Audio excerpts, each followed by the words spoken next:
If your Spotify stops working after 14 days abroad, you're missing out. Here's how to fix it and keep jamming. For Spotify free users, changing your account country settings is the simplest fix. Just log into your account page, edit your profile, and select your current country. Remember, this works only if Spotify detects you are physically in that region. Or use a VPN to trick Spotify into thinking you're back home. Choose a reliable VPN, connect to a server in your home country, and open Spotify. This resets the 14-day timer. Free VPNs might have limits, so consider premium ones for better reliability.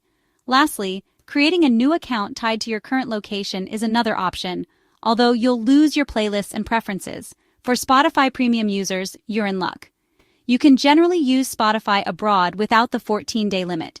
Just ensure your payment method is active and issued in a country where Spotify is available. Keep these tips in mind and never miss a beat while traveling.